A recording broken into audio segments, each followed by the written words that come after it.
Hello, you guys. My name is Vincent Rosa Chavez. I'm a producer here at Black Label Music, and today we are meeting with Livi Lee, a singer and a music therapist student from Augsburg University. You want to say what's up to this camera? Hello, my name is Livi Lee. I'm so happy to be here.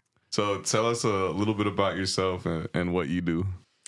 I'm a musician in the Twin Cities. I've grown up playing piano and flute and singing. Met Vinny at Augsburg University. That's true. In our music theory class. That's true. Good memories. What projects are you working on at the moment? None. Okay. I'm working on it. I'm trying to start writing music, but it's really hard to. And I'm still trying to figure out the best approach because as somebody who plays very, very terrible acoustic guitar, but can pick it up, versus being classically trained on piano, it's kind of hard to find that balance of the best instrument to start on. And yeah, that's valid. I struggle with lyrics or music first, or I don't know. That makes sense. Yeah. Well, I mean, you can play the piano really well, so I can, and you can sing really well. That's wild that you said that because we sat down and wrote a song and I feel like it came very naturally. I know, but that's the thing. When I'm alone, I'm just really. That's why I love collaborating with you, especially, and other musicians too, because bouncing ideas off of each other is a lot better than just cycling through them, being oh, that sucks. Yeah, that makes sense. Oh, it could be better. It could be different. Yeah.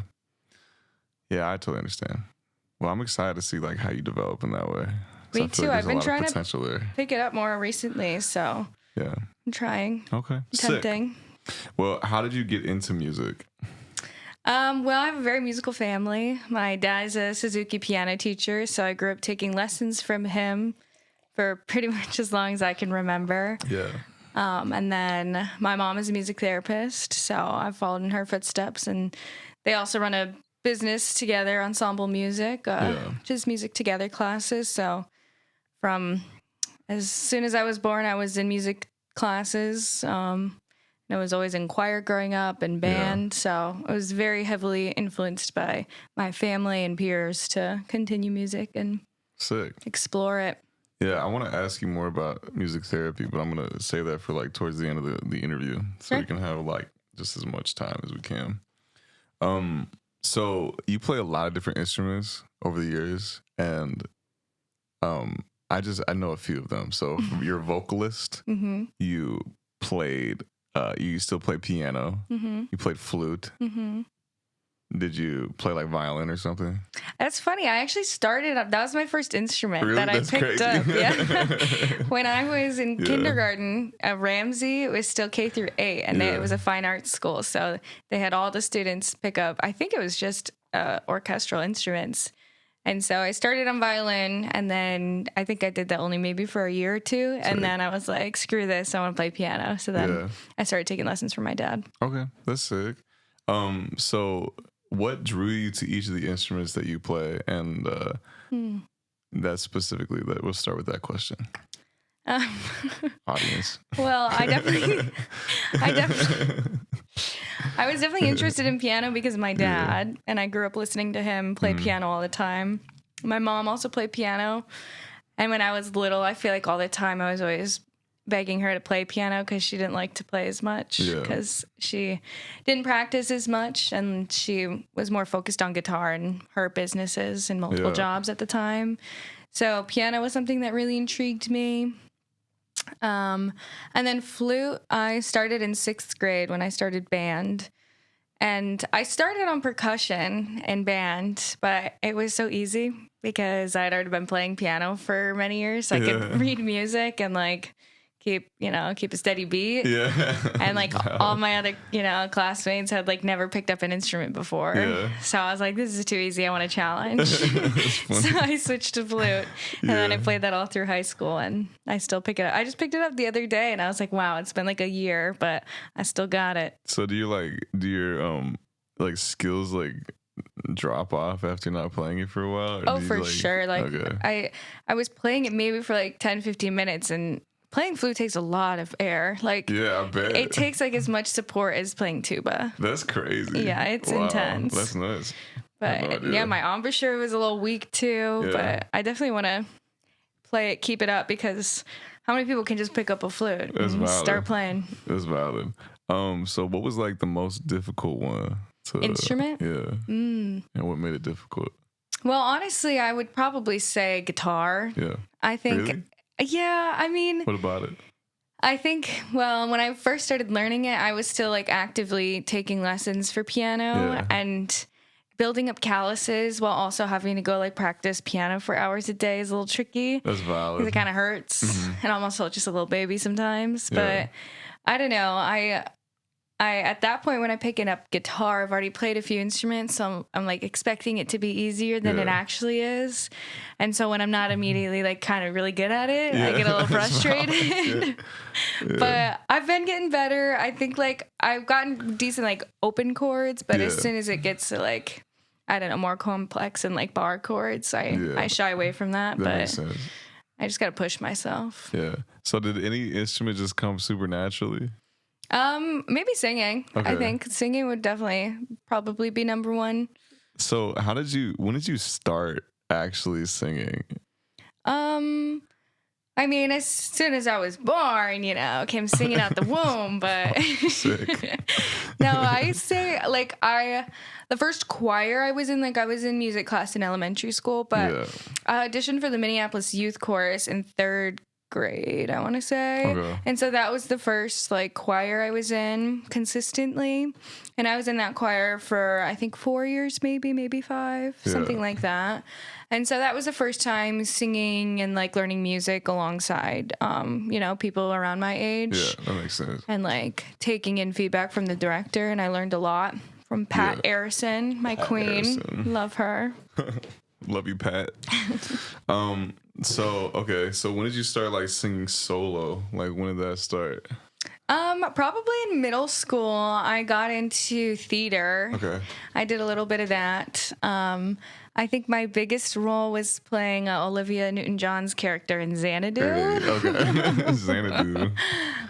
Sick. And that was a lot of fun. Yeah. I was really, really terrible at auditioning for things at that age. And so even though I had a lot of experience singing and performing in choirs, like the audition process to get into them never really was on my side. Yeah. And it wasn't until high school that I really started to like get comfortable on stage and like auditioning for solos and choir. And I think one of the best things that helped me was we had this like event every fall in high school, was swing night, and you got to audition to sing with the jazz band. Yeah. And so I would have my own, jazz standard that I got to perform, just me with an entire band, and like That's sick. it was crazy. it was great experience, and it was scary, but that was some of my favorite performances still that I've ever done. Okay, that's sick. Yeah. So now you've done some like recording stuff like with the band and also like for Black Label, but what was like different about switching from like singing in live settings like that to like getting in the studio and recording it? Like what was kind of difficult? I think it's a lot easier to be way harder on yourself and like super hyper critical. And that's something that I feel like just recently I've gotten a little bit better about when I'm recording. Yeah. And like understanding what things are going to be fixable and what isn't. But I don't know. I think like getting comfortable in the studio takes a lot of time, but it really helps like the product, and you feel good about it if you're like in a comfortable space and like confident in what you're singing. I think like being super prepared with the music is important too, and not just like hopping in when you have an idea and trying to create something that you can promote and get out there immediately. That's valid. Yeah. So what do you do most of now? Like what instruments take up most of your time? I don't know, probably singing the most. I'm trying to write music, like I said, so that, and I'm trying to get better at my guitar skills, especially like going into music therapy. Acoustic guitar is like one of the most used instruments in our field, so that's something I want to do better at. And I'm trying to maintain piano skills, and like I have a lot of classical experience, but I'm trying to work on a lot more jazz and improv piano and like get more comfortable in that realm and be able to better utilize piano when I'm writing music instead of, reading sheet music is one thing and I can do that, but being able to get a lead sheet and use that. That's better. valid. Yeah, that's valid. Okay. So if you could if you sit down to write music, this is assuming that at this point, hypothetically, you do sit down and write music. like what kind of music do you want to be writing, and like what kind of speaks to you the most as an artist and as a musician? It's a good question. Yeah. I definitely say like R&B would be my gut reaction, but I know that's kind of a broad umbrella. But I don't know. I'm not really into like singer-songwriter personally. Like I appreciate it for sure, but it's not really one that like speaks to me, which I think is sometimes why I struggle so much writing music, because in those first stages it is that, and like it's so what you have to start with. Yeah, dude. And then I'm doing it and I'm like, I'm just like, it's not hitting the way I want it to. But you can't have, you know, a full band layout behind you when you're starting a song, you know? Yeah, that's valid. So no, actually, we had somebody else just come in. Carrie, do you know Bad Bad Hats? Mm-hmm. Carrie from Bad Bad Hats was just in here, and she was like talking about how she started writing music, and how her biggest thing that was difficult was like she didn't know how to like write an upbeat song because like she was only writing on guitar, and it's like, and I totally understand that, like writing it's restricting. It is. Yeah. It's like every song you write on guitar, it sounds like you wrote it on guitar. Exactly. It's like, so that's I think why I struggle so much, because you're like, I feel like the sound's the same as the last 5 I just tried. That's valid. That's valid. There's only so many chords. Yeah, totally. Okay. So who are some artists that inspire you personally? That's a good question. I've really been liking Hiatus Coyote. Yeah. They're super good. I don't know. For me, like, I'll go and I'll pick out an artist to listen to, but usually when I'm listening to music, I like going to my Discover Weekly and I'll find a random song. And like my like songs is majority artists that I could not even tell you who the artist is if the song comes on, but I know it, or like I only know one song by them. Mm-hmm. So it's hard to say, because I feel like I really just go more for a vibe than an artist specifically. Because like sometimes I can go for classics, you know, oldies, but a lot of the time I'm listening for a good bass line. Like that's really what speaks to me when I'm like vibing with a song. Sick. Mm-hmm. Yeah, I think that's good. I think like people, when they start to like only listen to like get really obsessed with a specific artist as a songwriter themselves, like they will like try to emulate that person too much. And then they get so like stuck on trying to sound a certain way. And then, but that is already basically, that creativity is owned by somebody already. You know what I mean? Yeah. So yeah, I personally try to like branch out, but I'll be getting obsessed with people. Like, it's hard because like there's a fine line between being like inspired and like stealing from, you know? Yeah, exactly. And like a lot of the time it's hard to find that line, because music is all inspired from other music at its core. Yeah. And like you want to give credit where credit is due, but also like what's an idea versus an entire concept that you're taking. Exactly. You know? Okay. Okay. So you sing a lot of different styles of music since I've known you. So I've seen you sing classical, done like Renaissance polyphony with our chamber choir in college. Shout out KB. You've sung jazz, R&B, and pop. And do you rap? No. Okay, you don't rap. That's fine. So what's been the most fun kind of music for you to sing, and why?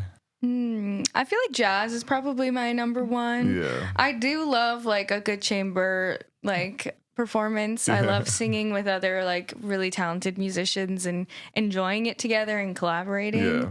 But I also love a good jazz standard, and like whether that's just a cappella or with a choir or an entire jazz band or a combo. I just love jazz, and like that's where I really fell in love with performing too. Yeah. The choir I was in high school like was huge on jazz, and I don't know, there's so many different kinds of jazz too, and it's really versatile, and I just love jazz. Okay. What's like the most difficult type of music you've had to sing?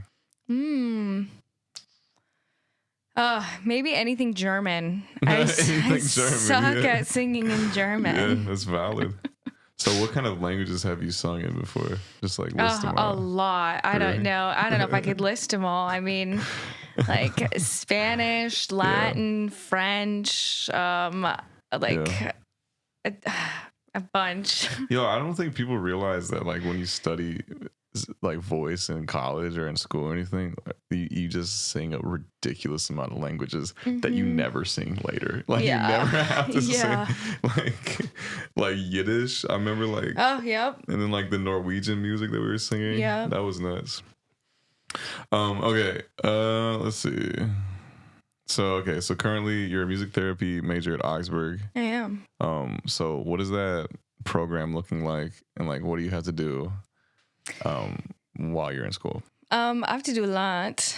Okay. Musically, I have to pass like specific proficiencies. So I've passed my voice, piano, and guitar proficiencies, which is pretty much just having a foundational level of like performing ability and like playing ability.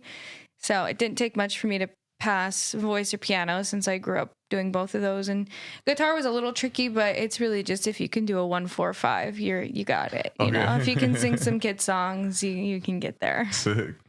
But sick. Yeah. Okay. So I know you do also like you go out into the field. You kind of like work with. I remember you were doing some of this past semester. What was that? Yeah, I was working at Fairview on the child and adolescent behavioral unit. Yeah.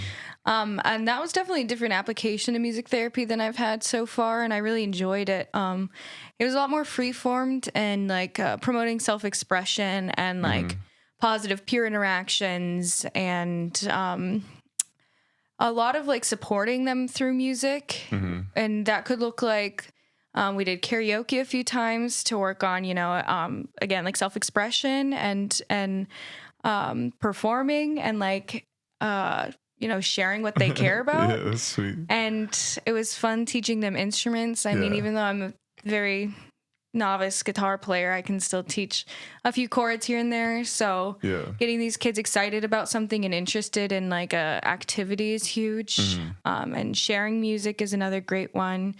A lot of collaborating and playing music together in the groups. But really just creating a safe space with music. Totally. And letting especially with kids and teens, like music is such a big part of your personality, and it's really vulnerable. Yeah. And these kids in this unit like need a safe space where they can share that and be supported. Yeah. So it was definitely rewarding being that person and being there for them. That makes sense. So what inspired you to go down this like music therapy route as opposed to like a performance major type of route? Or like just a full-time like performing musician type of route? I definitely think like my mom was a huge factor in this because it's what she does. And when I was younger, I thought about just being a therapist. And then the older I got, when I was less forced to do music by my parents and got to choose to do music, I realized that I could like help people and do music at the same time. And like the intersection of like therapy and music is just so interesting and like fascinating to me, and the way music interacts with our brains and our memory especially is so cool. And I think just the power of music in our lives is really what spoke to me, because I love performing and sharing.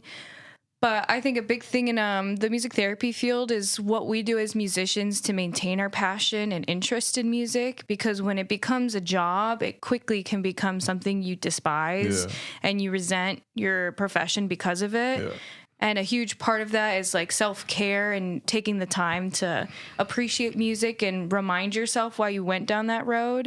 And I think like doing stuff like with the band and writing music with you and whoever, and just jamming on a random weekday night in my living room with my roommates and friends, like that is the kind of music I like to do. And like being in choir and performing that way in school is a lot of fun. But I love the balance of using music therapeutically and helping people and doing it for myself, because I think if I went down that performance route, it would be a lot easier for me to dislike it, because you're just only focused on like perfecting things. And that's a huge part of music therapy, is like nothing needs to be perfect. It needs to just speak to you and like totally resonate. Okay. So your career going forward, like what do you want to do? Like what is your day-to-day like looking like? It's a good question. I have one more semester left. I really, really enjoyed doing child and adolescent behavioral health. That is like what drew me. That's what my mom does actually specifically. Yeah. She does inpatient, and that semester I was an outpatient, so a little different, but Yeah. I was always interested in working with teens. I think that's a really transformative part of our lives, and like you can have a figure in that kind of unit that can make or break your recovery in whatever situation you're in. And the idea of being a person that, you know, a client can remember and think back on, and like something I say one time, you know, can like leave that lasting impact, because I have those people in my life. So I really, really enjoyed that unit and that age range. So I would be open to working in a setting like that. Yeah. I'm doing hospice in the fall, so we'll see how that goes. So, what do you have to do, like, specifically for hospice? Yeah. I'm pretty sure it'll just mostly be home visits. And hospice is a lot of just client recommendations and soothing music. It can be a lot of like family collaboration and like processing end of life care. And seeing the best kind of support that you can use through music, and music that the client recommends or the family recommends. So kind of that's most of it, just playing music to comfort, which I think makes sense. Yeah. That's a beautiful path to take. You know, we had another composer that had an interview like a long time ago, that he was like touring constantly throughout his 20s and like doing all this stuff, and he like decided like, man, I'm done with all that, and he ended up going to Augsburg actually to be a music therapist. No way. I was like, yeah, go Aggies. Yeah, it's kind of crazy. So okay. So do you want to talk a little bit about the Low Channel real quick? Sure. Just from your perspective. I'm the one that started this band, for context, but Livy was a big part of the band for like years. So just and this is your interview. So just talk a little bit about it, sort of like what you did, and how it's going. I don't know. I actually very vividly remember you asking me like right after winter break if I wanted to do a show. And I was like, sure, let's do it. Yeah. And I had one rehearsal, and then I performed at the Turf Club with you guys. Yeah. Which is just like a crazy venue for my first like band performance to have. Yeah, that was pretty nuts, man. A first step venue, come on, times. Turf Club. I don't know. I did backup vocals. Yeah. Initially with Chris Stone. Shout out Chris Stone. But yeah, I don't know. What should I say? So what were some like what were some challenges of being in the group? Was it a new situation, like sort of setting for you to like work in? Yeah, for sure. Yeah. I had never been in a band like that before. Yeah.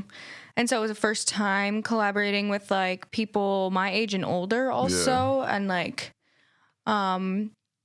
different, I don't know, a different makeup of instruments than I'm like used to working with. Totally.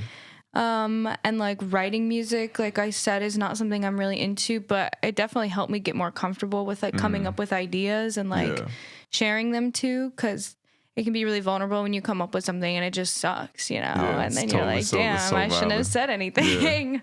But I definitely got a lot better at like sharing ideas, and like performing in a different setting is always, you know, a challenge at first, but working with, you know, at our biggest 8 other people is also just a lot to collaborate with, and like make sure everyone feels like they're listened to and supported, and it's not easy. Yeah. So what was harder than you thought it would be going into the experience? I don't know. Like, I think maybe, I don't know, maybe like balancing it with everything else I had going on. Because at the time, and I guess currently, like balancing school, work, friends, and in a band is a lot. And like, I tend to take on a lot of classes each semester. Yeah, you do. And so That's true. I'm like at a full school schedule, and I have to work and I want to be in a band and I also want to see my friends when I have time. And I think like not getting burnt out was probably the biggest challenge because you can get burnt out in school very easily. And if you're burnt out in one aspect of your life, like that bleeds over really quickly. That's so valid. Yeah, that was definitely a large commitment for everybody that was inside of that band. So, man, what a fun time. But anyway, that's about it. That's all I have for questions for you. Unless you have anything else you wanted to say. I don't think so. Anything on the horizon that you want to make an announcement about? No, I don't think so.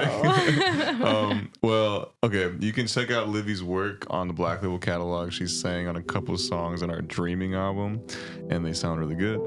But anyway, this has been the Black Label Show, and once again, this is Livi Lee. Do you want to say goodbye to the camera? Goodbye. Thank you, guys.